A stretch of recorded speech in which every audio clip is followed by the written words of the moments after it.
Nasraan Gursum hiccitii Ustaad Ibsaan gabbaasa jedhaa jirti. Akeekkachiisa waliigalaa kan uummata Oromoo tiiktaakii fi feesbuuk irra jirtan ibsaan fuudhettanii maqaa kiyya meeshinii hin godhina.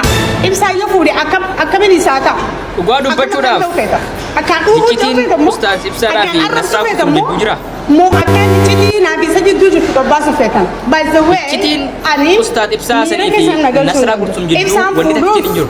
Siigalee hiriirsaa jee fuudhee. Akka waan hariiroo jaalalaa waliin dabarsanii fakkeessitee holola oofaa jirti. Jeetiin ture. Kaleen arratti as keessatti wanni isinii hubadhu dhaamsatti keessatti mashaayikoonni ulamoonni hiriyaa ofirraa eeggata. Hiriyaan isin cabsa. Hiriyaan isin salphisa. Hiriyaan bakka hin taane isin dhaaba. Ustaad Ibsaa Hasan nama takkaa namni hafuura isaanii dhaga'ee hin beekne kan salphise hiriyaadha. Hiriyaan sunis eenyu yoo jettan Anas Muhammadii fi gurbaa munashida maqaan isaanaan galle munashida takka. Nasraa Gursumii fi Ustaad Ibsaa walitti fuusifna jedhanii Nasraadhaa waliin haasaanii hiccitii lakkoofsaa piraayiveesii Ustaad Ibsaa kan namoonni muraasni qofa ittiin beekan lakkoofsa paabliikii osoo hin taane lakkoofsa keessaa Ustaad Ibsaadhaa kennaniif. Ustaad Ibsaa harkaa fuudhanii Nasraadhaa kennaniif. Nasraan dawwaltee isinin jaalladha sheeka jennaan Rabbiin ati isaa jettee na jaallattu siyaa jaallatu jedhanii.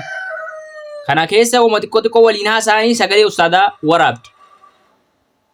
Sagalee ustaadaa waraabdee har'a waan inni hin yaadne yeroo inni gaa'ila kana gaggeessu keessatti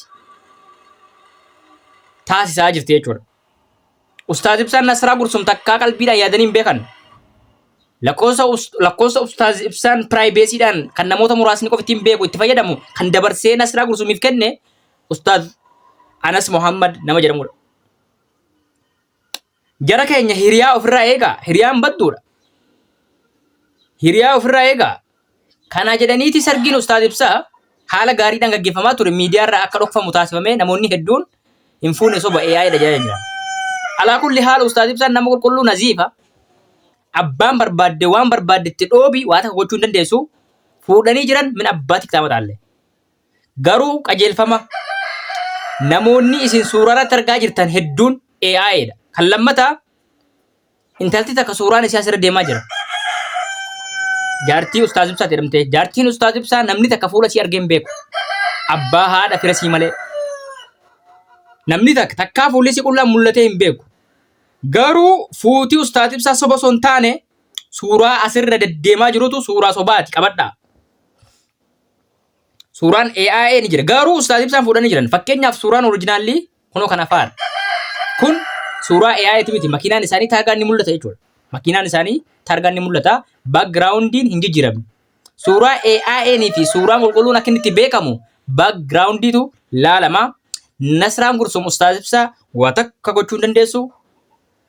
Hariiroo jaalalaa walii wajjin qabaataa hin turre. Situ jaallataa ture malee isaan quba sin qaban.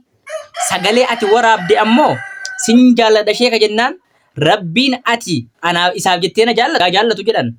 Maal jechuudha akka jechuun jaalala rabbuun jecha wal jaallatamu jechuudha malee jaalala relationshipii marriage and zawaajii jidduu kanaa wanni takka akka hin jirre ni beekama. Ustaad Ibsaan warqii daayimandii nuti qabnudha. Waa xiqqoo si akka isaan karaarraa daban kan godhe hiriyaadha. Hiriyaa bozoree, hiriyaa qamaatu Anas Muhammadii fi Kabraa eenyusa tokko jira. Kanatu Ustaad Ibsaa waa xiqqoo si dongorsee oole dongora jalaas ba'anii jiranii amma intala abbaa faatiin mana keessatti guddisan argatanii jiran.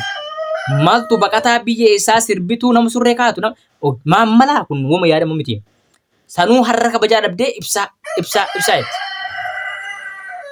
Akeekkachiisa waliigalaa kan uummata Oromoo tiiktaakii fi feesbuuk irra jirtan ibsaan fuudhettanii maqaa kiyya meeshinii hin godhina. Ibsaan yoo fuudhe akkamiin isaa ta'a? Akkam akkaan ta'u feeta? Akkaan dhufuun ta'u feeta immoo? Akkaan arrabsu feeta immoo? Akkaan iccitii naafisa jidduu jirtu gabbaasa feetan. By the way, ani miira keessan na galchuu hin danda'u. Ibsaan fuudhuus siigalee hireessaa ga'ee fuudhee ani ibsa Khalee yeroo niin heeruma ta'uusan jeetiin ture. Khaleen arratti hin deebu. Namni waan irra fuutee deebu nama jee hancufasaa fuudhee lafaadha. godhee arraabee fi Yeah. namni waan dhiisee deebi'ee ta'u